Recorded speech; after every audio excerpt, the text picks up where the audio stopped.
서기 907년 당나라 마지막 황제 예제가 주전충에게 강제로 폐위당했을 때 290년간 지속된 중국 역사상 가장 위대한 왕조 중 하나가 무너졌습니다. 1644년 명나라 마지막 황제 숭정제가 자금성 뒤편 경산에서 목을 매 자살했을 때 276년간의 한족 지배가 끝났습니다. 1912년 청나라 마지막 황제 선통제가 퇴위했을 때 2000년 이상 지속된 중국의 왕조 시대가 완전히 종결되었습니다. 이 세 왕조는 서로 다른 시대에 서로 다른 방식으로 무너졌지만 그 붕괴 과정은 놀라울 정도로 유사한 패턴을 따랐습니다. 오늘 우리는 중국 왕조가 무너지는 6단계 패턴을 분석하고 현재 중국 공산당이 이 사이클의 어느 지점에 있는지 알아보겠습니다. 첫 번째 단계는 강력한 건국과 중앙 집권화입니다. 이 모든 위대한 왕조는 전쟁과 혼란 끝에 탄생했고 강력한 지도자가 질서를 회복하면서 시작되었습니다. 당나라는 이연히 수나라의 혼란을 평정하고 618년에 건국했으며 그의 아들 이세민 태종은 중국 역사상 가장 위대한 황제 중 한 명이 되었습니다. 태종은 관료제를 개혁하고 과거 시험을 확대했으며 법전을 제정하고 군사력을 강화했습니다. 당나라 초기는 강력한 중앙 집권과 효율적인 통치, 그리고 경제 성장으로 특징 지어졌습니다. 명나라는 주원장이 몽골의 원나라를 몰아내고 1368년에 건국했으며 홍무제는 절대적인 권력을 확립했습니다. 그는 재상제도를 폐지하고 황제 중심의 독재 체제를 구축했으며 토지 개혁을 단행하고 세금 제도를 정비했습니다. 청나라는 만주족이 명나라의 붕괴를 틈타 1644년 베이징을 점령하면서 시작되었고 강희제와 옹정제 그리고 걸륭제의 치세 동안 최대 영토와 번영을 이루었습니다. 중국 공산당도 1949년 내전을 승리로 이끌고 정권을 장악했으며 마오쩌둥은 절대 권력을 확립했습니다. 이 단계에서 새 왕조는 정당성을 확립하고 관료 체계를 구축하며 경제를 재건합니다. 강력한 군대가 국경을 지키고 법과 질서가 회복되며 백성들은 안정을 되찾습니다. 이것은 왕조의 황금기이고 후대 역사가들이 찬양하는 시기입니다. 두 번째 단계는 경제 번영과 영토 확장입니다. 건국 이후 수십 년간 왕조는 빠른 경제 성장을 경험하고 영토를 확장합니다. 당나라는 7세기 후반과 8세기 전반 현종 치세 동안 절정에 달했고 실크로드 무역이 번성했으며 장안은 100만 명이 사는 세계 최대 도시가 되었습니다. 당나라의 영토는 중앙아시아까지 뻗었고 문화와 예술은 황금기를 맞이했으며 이백과 두보 같은 위대한 시인들이 등장했습니다. 명나라는 15세기 초반 영락제 치세 동안 정화의 대항해를 통해 동남아시아, 인도, 그리고 아프리카까지 영향력을 확대했습니다. 명나라 초기는 경제가 번영했고 인구가 급증했으며 도시가 성장했습니다. 청나라는 18세기 강건성세라 불리는 시기에 최대 영토를 확보했고 신장 티베트 몽골을 복속시켰으며 인구는 4억 명을 넘어섰습니다. 중국 공산당 시기에는 덩샤오핑의 개혁 개방 이후 1980년대부터 2010년대까지 연평균 10%에 가까운 경제 성장을 기록했습니다. 중국은 세계의 공장이 되었고 수억 명이 빈곤에서 벗어났으며 GDP는 미국에 이어 세계 2위가 되었습니다. 이 단계에서 왕조는 자신감에 차 있고 백성들은 번영을 누리며 외국인들은 중국의 힘에 경탄합니다. 하지만 바로 이 번영의 시기에 몰락의 씨앗이 뿌려지고 있습니다. 세 번째 단계는 부패의 확산과 권력 집중입니다. 번영이 계속되면서 지배 엘리트들은 부유해지고 관료체계는 부패하기 시작합니다. 당나라는 8세기 중반부터 환관의 권력이 급격히 커졌고 고력사 같은 환관이 황제보다 더 큰 영향력을 행사했습니다. 대종 치세 이후 환관 이보국은 군사권을 장악하고 황제를 좌지우지했으며 환관들은 정책을 결정하고 관료를 임명하며 심지어 황제를 폐위시킬 수 있었습니다. 번진즉 지방 군벌들이 자치권을 확대하면서 중앙정부의 통제에서 벗어났고 조정 내부에서는 파벌 싸움이 격화되었습니다. 귀족 가문 출신과 과거 급제자 출신이 서로 대립했고 권력투쟁으로 중앙정부가 약화되었습니다. 명나라는 16세기 후반부터 환관의 부패가 극에 달했고 위충현 같은 환관이 국가를 농단했습니다. 환관들은 농민의 토지를 강탈하고 돈을 갈취했으며 반대파를 숙청했습니다. 지방 관리들은 세금을 횡령하고 뇌물을 받았으며 토지 겸병이 심화되면서 소농들이 몰락했습니다. 청나라는 19세기 들어 관료 부패가 만연했고 특히 태평천국의 난 이후 군벌 세력이 강화되면서 중앙정부의 통제력이 약화되었습니다. 아편전쟁 배상금과 서양 열강에 대한 굴욕적 조약으로 재정이 고갈되었습니다. 중국 공산당은 현재 2단계에 깊숙이 진입해 있습니다. 시진핑은 2012년 집권 이후 반부패 캠페인을 전개했고 400만 명 이상의 당원을 조사했습니다. 2023년 62만 6천 건의 부패 사건이 등록되었고 2024년에는 88만 9천 명의 당원이 징계를 받았습니다.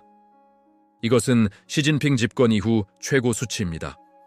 전 국방부 장관 이상복과 그의 전임자 위펑허가 부패 혐의로 당에서 제명되었고 로켓군 고위 장교들이 대규모로 숙청되었습니다. 2024년 58명의 고위 호랑이가 조사를 받았고 43만 3천 명의 하급 파리가 징계를 받았습니다. 시진핑 자신이 부패는 당에 대한 가장 큰 위협이라고 말했습니다. 미국 정보 기관 보고서에 따르면 시진핑과 고위당 간부들이 해외에 막대한 은닉 자산을 보유하고 있는 것으로 추정됩니다. 부패는 통제되지 않고 있고 시진핑이 승진시킨 사람들조차 부패한 것으로 드러나고 있습니다.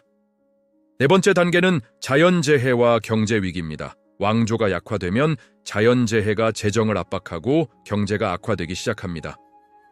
당나라는 8세기 후반부터 가뭄과 기근이 반복되었고 농업 생산이 감소했습니다. 토지 겸병으로 소농들이 몰락하고 유민이 증가했으며 세수가 줄어들었습니다. 전쟁 비용과 사치스러운 궁정 지출로 재정이 파탄났습니다. 명나라는 16세기 말부터 기후 변화로 소빙하기가 시작되었고 17세기 전반 가뭄과 전염병이 만연했습니다. 명나라 경제는 은에 의존했는데 스페인이 은 공급을 줄이자 경제 위기가 발생했습니다.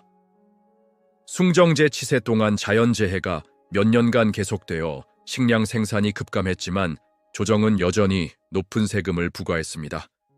청나라는 19세기 중반 태평천국의 난으로 수천만 명이 사망하고 경제가 파괴되었으며 아편 전쟁 이후 배상금이 재정을 압박했습니다.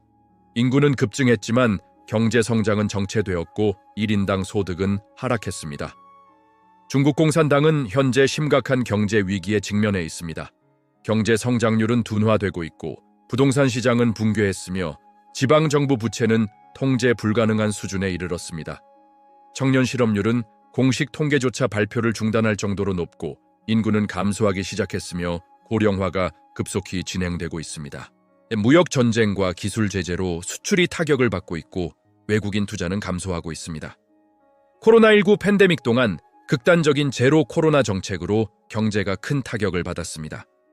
다섯 번째 단계는 사회 불안과 반란입니다. 경제 위기와 부패가 심화되면 백성들의 불만이 폭발하고 반란이 일어납니다. 당나라는 875년부터 황소의 난이 발생했고 이것은 대규모 농민 봉기로 발전했습니다. 황소는 수십만 명의 군대를 이끌고 장안을 점령했고 당나라 조정은 크게 동요했습니다. 반란은 결국 진압되었지만 당나라는 회복할 수 없을 정도로 약화되었고 지방 군벌들이 실권을 장악했습니다. 명나라는 17세기 초반부터 농민 봉기가 계속 발생했고 이자성이 이끄는 반란군이 1644년 4월 베이징을 함락시켰습니다. 숭정제는 자살했고 명나라는 사실상 끝났습니다. 이자성은 단명한 순나라를 세웠지만 곧 만주족 청나라에 패배했습니다. 청나라는 19세기 중반 태평천국의 난이 발생했고 이것은 중국 역사상 가장 파괴적인 내전 중 하나였습니다. 1,000만 명에서 3천만 명이 사망한 것으로 추정되며 청나라는 큰 타격을 입었습니다. 의화단 운동과 신해혁명으로 이어지는 일련의 반란과 저항이 계속되었습니다. 중국 공산당은 현재 2단계로 진입하고 있습니다. 2022년 말 제로 코로나 정책에 반대하는 대규모 시위가 전국적으로 발생했고 A4 용지 시위로 알려진 이 운동은 정부 정책에 대한 직접적인 도전이었습니다. 시진핑은 결국 정책을 철회해야 했고 이것은 중국 공산당 역사상 보기 드문 후퇴였습니다. 위구르, 티베트, 홍콩에서 저항이 계속되고 있고 사회 불안이 증가하고 있습니다. 온라인 검열이 강화되고 있지만 불만은 쌓이고 있습니다. 6번째 단계는 외부 침입과 완전한 붕괴입니다. 왕조가 내부 문제로 약화되면 외부 세력이 침입하고 결국 무너집니다. 당나라는 907년 주전충이 마지막 황제를 폐위시키고 후량을 건국하면서 멸망했고 이후 53년간 5대 10국 시대의 혼란이 이어졌습니다. 명나라는 내부 반란으로 무너진 후 만주족이 중국을 점령했습니다. 청나라는 아편전쟁, 청일전쟁, 의화단 사건 등 외세의 침략을 계속받았고 결국 1911년 신해혁명으로 무너졌습니다. 중국 공산당은 아직 2단계에 도달하지 않았지만 외부 압력이 증가하고 있습니다. 미국과의 전략적 경쟁이 심화되고 있고 대만 문제는 잠재적 폭발물입니다. 인도, 일본, 호주를 포함한 인도-태평양 국가들이 중국을 견제하는 동맹을 강화하고 있습니다. 기술 제재와 무역 제한으로 중국 경제가 압박받고 있습니다. 그렇다면 중국 공산당은 정확히 어느 단계에 있을까요? 증거들은 공산당이 5번째 단계, 즉 사회 불안과 반란 단계의 초입에 있음을 시사합니다. 부패는 통제되지 않고 있고 경제는 구조적 위기에 직면했으며 사회 불만이 증가하고 있습니다. 하지만 중국 공산당이 과거 왕조와 다른 점도 있습니다. 현대 기술을 통한 감시와 통제 능력은 과거 왕조가 가지지 못한 것입니다. 안면인식 소셜 크레딧 시스템, 인터넷 검열, 그리고 빅데이터 분석으로 공산당은 반대 세력을 효과적으로 억압할 수 있습니다. 공산당은 군대에 대한 통제를 유지하고 있고 경찰력도 강력합니다. 경제는 어렵지만 완전히 붕괴한 것은 아니고 여전히 세계 2위 경제 대국입니다. 외환 보유고는 3조 달러 이상이고 핵무기를 보유하고 있습니다. 하지만 역사는 기술과 힘만으로는 왕조를 구할 수 없다는 것을 보여줍니다. 청나라도 당시로서는 강력한 군대를 가지고 있었지만 무너졌습니다. 로마 제국 오스만, 제국 소련도 강력해 보였지만 결국 붕괴했습니다. 문제는 중국 공산당이 붕괴를 피할 수 있는가가 아니라 언제 어떻게 무너질 것인가입니다. 시진핑은 이것을 알고 있고 그래서 통제를 강화하고 있습니다. 그는 종신 집권을 위해 헌법을 개정했고 권력을 집중시켰으며 반대파를 숙청했습니다. 하지만 이것은 문제를 해결하는 것이 아니라 숨기는 것입니다. 부패 숙청은 부패를 없애는 것이 아니라 정적을 제거하는 수단이 되었습니다. 경제 문제는 구조적이고 단기 부양책으로는 해결되지 않습니다. 인구 감소와 고령화는 돌이킬 수 없고 사회 불만은 억압으로 사라지지 않습니다. 역사적 패턴이 반복된다면 중국 공산당의 미래는 어둡습니다. 다만 시기를 예측하기는 어렵습니다. 당나라는 건국 후 290년 만에 무너졌고 명나라는 276년, 청나라는 268년 만에 멸망했습니다. 중국 공산당은 1949년 건국 이후 76년이 지났습니다. 역사적 평균으로 보면 아직 중간 정도이지만 현대 세계는 과거보다 빠르게 변화합니다. 소련은 74년 만에 무너졌고 아무도 예상하지 못했습니다. 중국 공산당도 같은 운명을 피할 수 없을 수 있습니다. 문제는 중국 공산당이 무너질 때 중국은 어떻게 될 것인가입니다. 과거 왕조 붕괴 후에는 항상 혼란과 전쟁이 이어졌습니다. 당나라 이후 5대 10국 시대가 53년간 계속되었고 명나라 이후에도 수십 년간 혼란이 있었습니다. 청나라 이후에는 군벌 시대와 내전, 그리고 일본 침략이 이어졌습니다. 14억 인구를 가진 핵무기 보유국의 붕괴는 세계에 미칠 영향을 예측하기 어렵습니다. 난민 위기, 경제 붕괴, 지역 전쟁, 그리고 핵 확산의 위험이 있습니다. 하지만 역사는 또한 붕괴 후 재건과 새로운 시작이 온다는 것도 보여줍니다. 당나라 이후 송나라가 와서 다시 통일했고 명나라 이후 청나라가 중국을 재통일했습니다. 청나라 이후 혼란기를 거쳐 결국 중국은 다시 강대국이 되었습니다. 중국 공산당 이후 중국이 어떤 모습일지는 알 수 없습니다. 민주주의 국가가 될 수도 있고 다른 형태의 권위주의 정권이 들어설 수도 있으며 여러 국가로 분열될 수도 있습니다. 확실한 것은 현재의 시스템이 지속 불가능하다는 것입니다. 역사의 패턴은 명확합니다. 강력한 건국 경제 번영 부패 확산, 자연재해와 경제 위기, 사회 불안과 반란, 그리고 마지막으로 외부 침입과 붕괴입니다. 중국 공산당은 현재 5번째 단계에 있고 6번째 단계로 가는 길목에 서 있습니다. 시진핑은 이 역사적 패턴을 깨뜨리려 하고 있지만 역사는 그를 편들지 않습니다. 1000년 이상 반복된 패턴은 한 사람의 의지로 바뀌지 않습니다. 중국 공산당의 붕괴는 시간 문제일 뿐입니다.